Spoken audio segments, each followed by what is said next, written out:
Baik, Assalamualaikum warahmatullahi wabarakatuh. Waalaikumsalam warahmatullahi wabarakatuh. Baik, pada kesempatan sore ini, alhamdulillah kita masih diberi kesempatan oleh Allah Subhanahu wa Ta'ala untuk bisa berkumpul. Kebetulan di sebelah saya ini sudah ada Bapak Haji Sali Iskandar, atau biasa akrab disebut dengan Kang Sali, gitu ya. Kemudian saya sekarang berada di salah satu yayasan yang beliau dirikan. Yayasan ini bernama Yayasan Al Sali Iskandar, gitu ya. Kemudian perlu diketahui juga beliau merupakan pendiri perintis 4 yayasan pendidikan di Kota Bandung, gitu. Perkenalkan, nama saya Diki dari salah satu dosen yang mengajar di Universitas Ali Al-Aitam, yang kebetulan ingin mewawancarai Kang Sali, gitu ya, pada sore kali ini. Baik, dimulai dari yang pertanyaan yang pertama. Mungkin Kang, kalau misalnya saya lihat ini Kang Sali selain aktif di dunia pendidikan, juga aktif di lembaga organisasi, terutama lembaga organisasi mengenai Sunda, begitu ya, di Damas kalau tidak salah ya Kang. Betul ya? Bisa dijelaskan kenapa Kang bisa aktif begitu, atau begitu tertarik begitu terhadap dunia Sunda? Ya, karena saya sendiri kan lahir dari kampung, dari daerah. Dulu tahun 7175 itu bahasa Indonesia jarang masuk ke kampung itu. Jadi saya sehari-hari minum, beraktivitas dengan teman-teman seusia SD, itu dengan teman-teman nyarita tuh bahasa Sunda.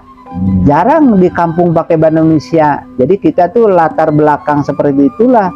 Saya selalu menggunakan bahasa Sunda dimanapun, kapanpun, apapun. Setelah agak dewasa, remaja, saya masuk saat kuliah di Unpad, saya masuk organisasi Damas, Daya Mahasiswa Sunda, dan bergabung seluruh komunitas dari berbagai perguruan tinggi negeri dan swasta bergabung di Daya Mahasiswa Sunda. Kemudian setelah agak tua, 10 tahun dari Damas ini, kita masuk ke Kadamas, Korep Alumni Daya Mahasiswa Sunda. Jadi mau tidak mau dalam kegiatan saya sehari-hari mendirikan SD, SMP, SMA, SMK, perguruan tinggi dan perusahaan, itu pasti komunitas yang dilakukan itu adalah bahasa Sunda. Dan bahasa Sunda itu adalah identitas sebuah negara. Indonesia kan tidak akan ada kalau tidak ada suku dan bahasa. Indonesia itu ada karena ada suku Sunda, suku Jawa, suku Batak, suku Minang. Itu Indonesia. Jadi kita kalau berbicara bahasa Sunda, tekedah era jeung tekedah ragu, ya memang kebudayaan, hakikat, warisan itu ti Allah, dan memang harus kita pelihara. Tidak boleh merasa malu soal salah, kasar dan tidak kasar. Itu soal kebudayaan, terserah kumaha situasinya. Kalau dengan orang tua ya nggak boleh kasar. Kalau dengan sesama, masa ayi bade ngaleut tuang atau cukup segera dahar sok jeung urang. Nah, ini kan beda. Jadi tergantung situasi. Jadi kenapa saya menggunakan ini? Karena bagi saya adalah sebuah alat komunikasi yang sangat luas, terutama di Jawa Barat. Tapi kalau di Jakarta yang menyesuaikan dong. Jangan bicara di Medan bahasa Sunda ya sama dengan patung gitu. Orang nggak ngerti. Kita juga nerima bahasa di Arab ya juga nggak ngerti. Jadi sesuaikan dengan situ. Kalau di Jawa Barat, terutama di Kota Bandung dan sekitarnya, saya selalu menggunakan bahasa Sunda. Kira-kira itu yang menjadi prinsip saya di dalam kehidupan sehari itu. Saya lebih banyak memang menggunakan bahasa Sunda. Baik ya. Jadi terkait masalah Sunda memang sudah lekat ya Kang ya. Kemudian kalau misalnya saya lihat juga di yayasan pendidikan yang Akang sekarang bangun, memang nilai-nilai Sunda sudah ditanam gitu ya, kayaknya begitu kental juga gitu ya. Bagaimana strategi Akang dalam membangun nilai-nilai Sunda agar tetap hidup di yayasan pendidikan yang Akang dirikan? Ya, pertama saya harus ada guru bahasa Sunda. Yang kedua harus ada kesenian Sunda. Saya beli degung, beli angklung. Untuk apa? Untuk wadah. Seperti kemarin dalam satu kegiatan, ada satu kegiatan syukuran perpisahan anak-anak SMP, dari tukang saron, bonang, kenang, kemudian juga goong, itu semua adalah anak-anak SMP dan SMA. Siapa bilang mereka tidak bisa dididik? Ternyata tergantung kita yang ngajak. Jadi kesunahan itu tidak akan punah selama kita itu tidak hanya teori tapi lakukan, dan itu bisa dilakukan oleh semua lembaga pendidikan. Jadi guru kesenian itu tidak harus ngajar semua seni, ada spesialisasi. Guru di kelas mungkin guru kesenian, tapi harus ada guru ekstrakurikuler. Tarinya macam tari merak, kemudian tari yang lain.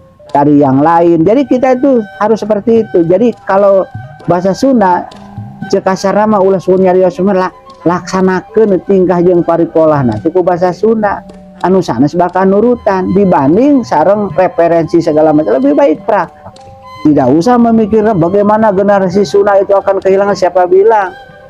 Bagaimana orang Sunda itu mundur, siapa bilang. Yang mundur aja. Dan kalau kita kan yang ingin maju, ya majulah di bidang usaha, di bidang pendidikan. Jadi jangan menjas kepada orang lain Sunda ini mundur. Siapa bilang orang Sunda banyak yang di politisi, yang jadi di pihak pemerintahan, yang jadi tentara, yang jadi pengusaha, yang jadi di pendidikan. Enggak banyak. Yang mundur itu yang bicara mungkin, tapi kalau orang lain kan, coba semua yang punya hotel juga orang Sunda banyak, yang punya pendidikan swasta juga banyak, yang jadi pendidikan rektor pendidikan tinggi juga banyak. Jadi jangan menjas kepada orang Sunda. Ini orang Sunda tidak akan maju, bahkan menyebutkan wah kebudayaan Sunda mesti hilang. Siapa bilang?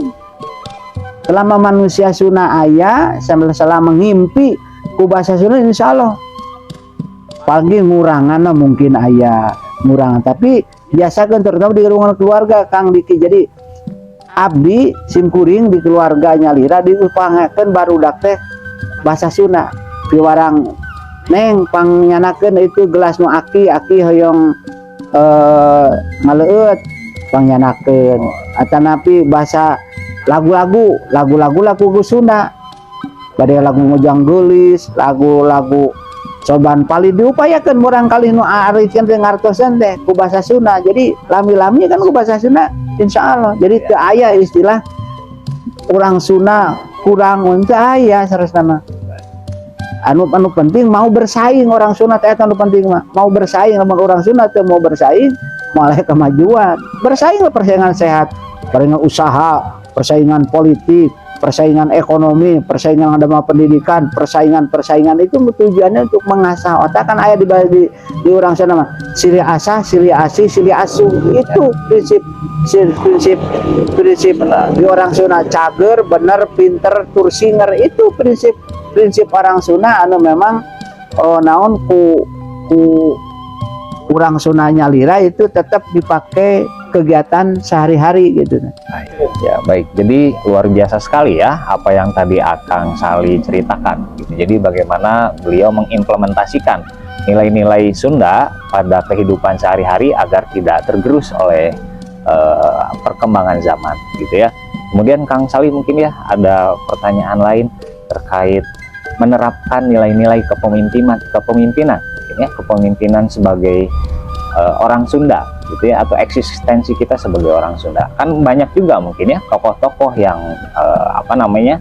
tokoh-tokoh besar yang nantinya atau yang sudah menjadi atau memiliki nama kemudian dari daerah Sunda gitu. Kemudian menurut Bapak bagaimana? Iya, tokoh-tokoh Sunda karena secara kebetulan orang Jawa kan jumlah penduduknya terbesar. Sunda itu nomor 2 di Indonesia ini dan menempati penduduk Jawa Barat itu kurang lebih 52 juta. Nah, itu orang Sunda banyak. Dan dulu zaman pemerintahan Orde Baru ada yang menjadi wapres, yaitu Pak Umar Wiradakusuma. Zaman kemerdekaan pun juga ada yang jadi Perdana Menteri. Kemudian juga zaman kesini ada yang memang seperti Pak Muhtar Kusumaatmadja, itu yang membuat tentang luas area tanah air ini seperti apa di lautan ini. Kemudian juga ada Insur Juanda. Nah, jadi banyak. Ada juga Pak Oto Iskandardinata. Banyak orang-orang Sunda ini yang memang berkiprah di bidangnya masing-masing. Ada yang berkiprah di bidang politik pemerintahan, ada juga yang berkiprah di bidang pengusaha, ada juga berkiprah di bidang pendidikan. Jadi penerapan orang Sunda yang mengatakan orang Sunda itu tidak maju atau tidak apa, tergantung kacamata kita memandang seperti apa. Karena kepemimpinan di orang Sunda itu kan ada bengkung ngarung, bongkok ngaronyok. Artinya itu dia tetap dalam satu kawasan riung mumpung, tapi dia itu mandiri masing-masing. Bukan satu rumah bareng-bareng, tapi dalam satu komplek, rumah orang tua, rumah anak, rumah mantu, rumah cucu, itu satu komplek. Itu artinya untuk apa? Untuk membuat satu pemikiran supaya tatanan budaya itu bisa pertahankan. Kemudian tatanan keagamaan juga bisa bertahankan. Jadi mereka itu kalau ada sesuatu, tapi memang harus profesional, perlu pekerjaan.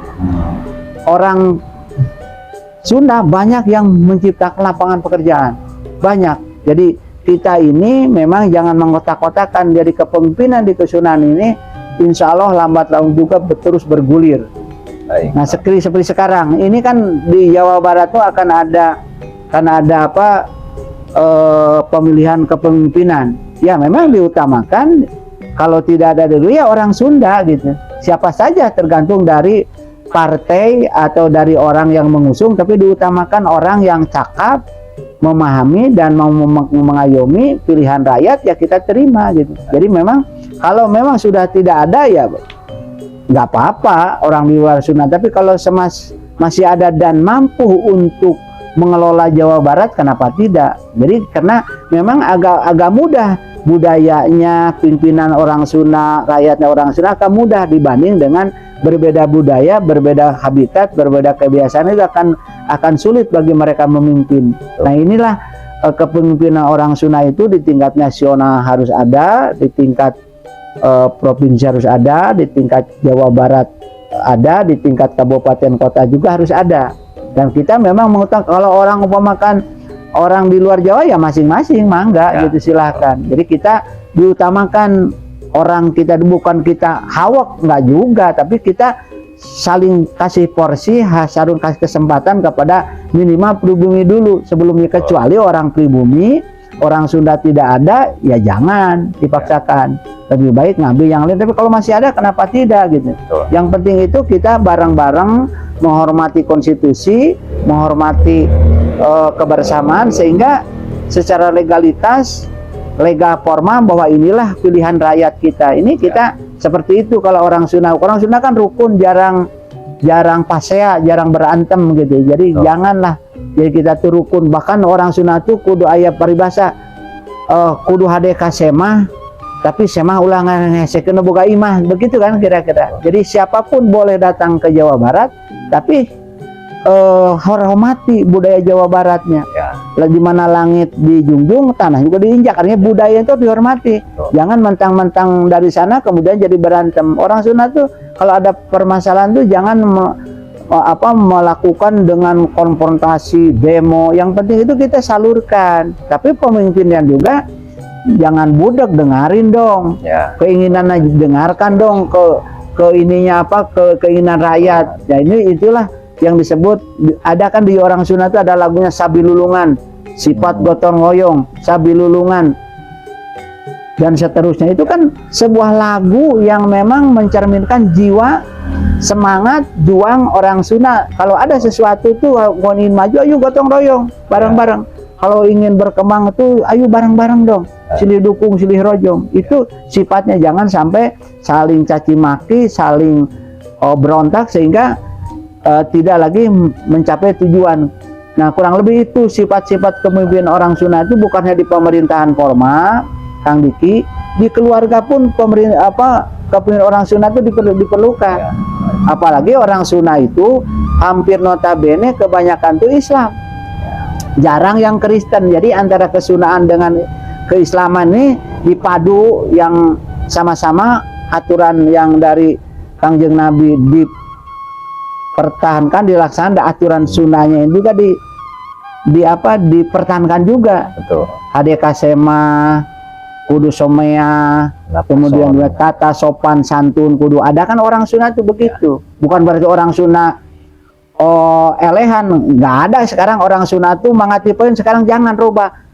Abdi ti payun, puntennya ti pengker, gitu kan begitu. Kalau saya kan begitu, punten abdi ti payun, ti pengkernya antosan we. Jadi ulah mangawe ti payun dina kursi, sekarang berubah. Bahwa kita kalau memang belum ada tulisan di kursi, duduk aja di depan. Di payun tidak udah jadi masalah, atau kudu di tukang wae.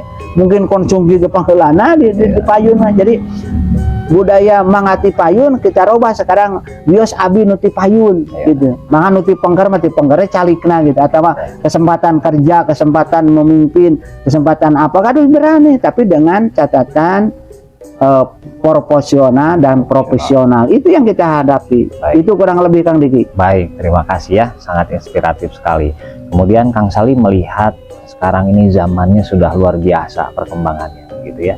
Yang menjadi permasalahan ini mungkin pasti terjadi permasalahan tergerusnya budaya Sunda di kalangan remaja, mungkin dewasa juga. Nah, untuk mengatasi hal tersebut agar budaya Sunda ini tidak tergerus, kemudian agar orang Sunda ini bisa tetap menjadi orang nomor satu begitu ya, baik itu dari sisi pemerintahan mungkin ya, sisi kepemimpinan dan sisi sebagainya, kira-kira ada strategi yang bisa Bapak berikan? Ya, orang Sunda jangan terlalu kaku dan paku. Mungkin budaya ini zaman dulu kita menyesuaikan dengan zaman sekarang.